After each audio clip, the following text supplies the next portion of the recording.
Assalamualaikum warahmatullahi wabarakatuh. Saya Meliana Lovianika, CGP Angkatan 10 Kota Depok.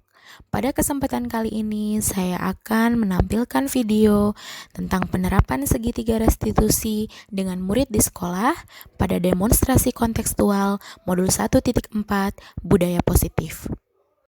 Penerapan segitiga restitusi diharapkan dapat menumbuhkan disiplin positif pada diri murid. Pendekatan restitusi adalah proses menciptakan kondisi bagi murid untuk memperbaiki kesalahan mereka sehingga mereka bisa kembali pada kelompok mereka dengan karakter yang lebih kuat. Pada segitiga restitusi, ada 3 langkah yang harus dilaksanakan oleh guru. Yang pertama, menstabilkan identitas.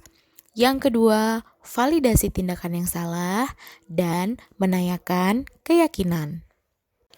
Dalam proses segitiga restitusi, dalam tahap menstabilkan identitas, guru menggeser identitas murid dari identitas gagal menjadi identitas berhasil. Pada langkah validasi tindakan yang salah, guru melakukan hal berdasarkan prinsip bahwa hal yang dilakukan murid adalah untuk memenuhi kebutuhan dasarnya. Dan pada langkah menanyakan keyakinan, guru menghubungkan murid dengan nilai-nilai yang mereka percayai melalui pertanyaan-pertanyaan bermakna. Pada skenario kasus 1, salah satu murid bernama Ayesa sering datang ke sekolah terlambat. Berikut adalah dialog yang dilakukan oleh guru dan murid pada skenario kasus 1.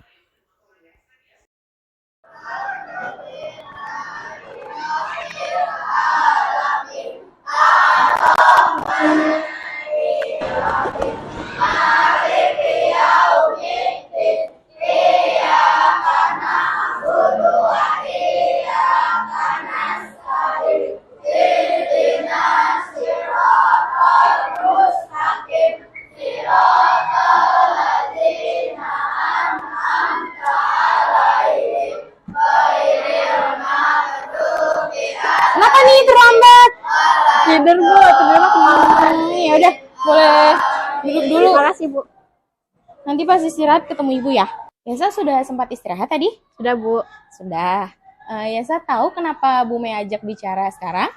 Karena saya terlambat masuk kelas tadi ya bu. Iya benar. Memangnya kenapa Yasa datang terlambat?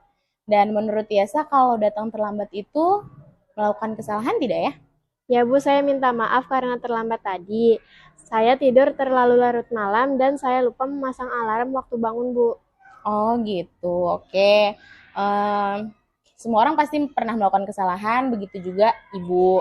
Tapi gimana sebagai manusia kita tidak mengulangi kesalahan yang sama. Sekarang kita cari solusinya bersama supaya Yasa tidak mengulangi datang terlambat lagi ya. Setuju? Ya bu, setuju. Oke. Yasa masih ingat keyakinan kelas yang kita pernah buat dulu?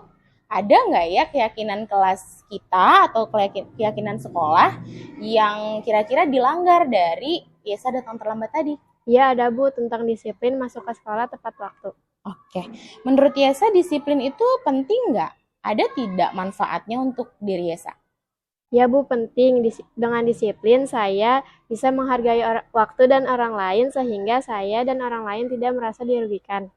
Oke, dengan pemikiran Yasa seperti itu berarti kira-kira apa ya hal yang bisa dilakukan supaya tidak melakukan kesalahan itu lagi?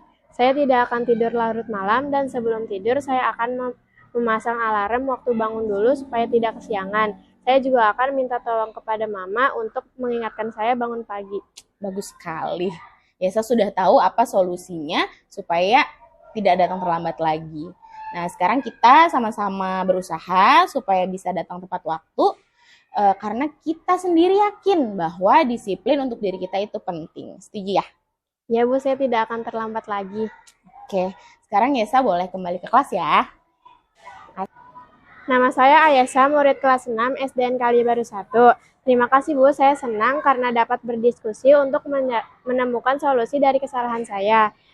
Saya akan memperbaiki diri dengan tidak datang terlambat lagi. Berikutnya, pada skenario kasus 2, salah satu murid bernama Alvaro mengganggu teman saat kegiatan belajar. Dan inilah dialog yang dilakukan antara guru dan murid pada skenario kasus 2.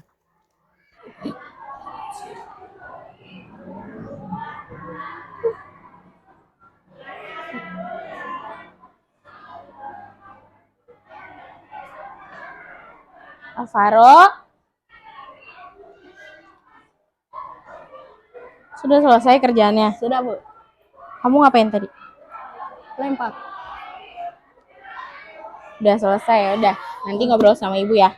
Pas selesai pulang sekolah ya. Ya.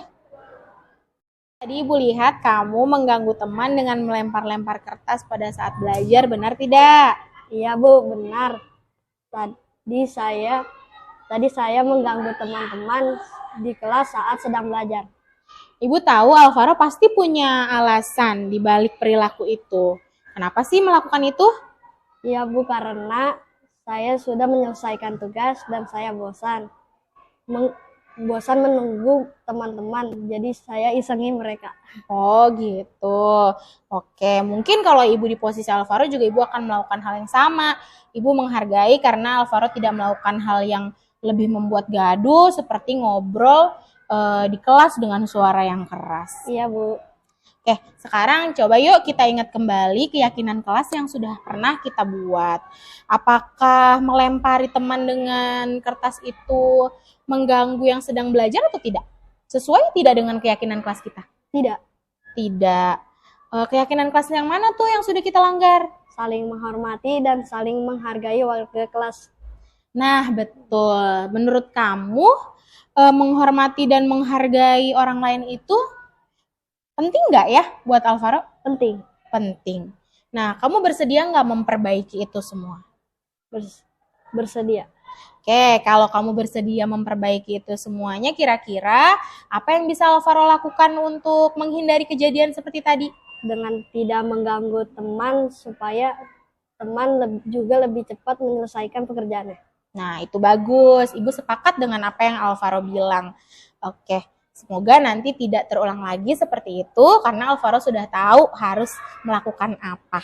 Ya, sekarang Alvaro boleh pulang. Hati-hati di jalan ya. Saya Alvaro, murid kelas 6B SDN Kalibaru 1. Saya senang dapat berdiskusi dengan Ibu Guru atas perilaku saya. Kedepannya saya tidak akan mengulangi kesalahan tersebut dengan melakukan hal yang bermanfaat di kelas ketika saya sudah selesai mengerjakan tugas. Terima kasih Ibu. Demikianlah praktik penerapan segitiga restitusi yang telah saya lakukan. Terima kasih. Wassalamualaikum warahmatullahi wabarakatuh.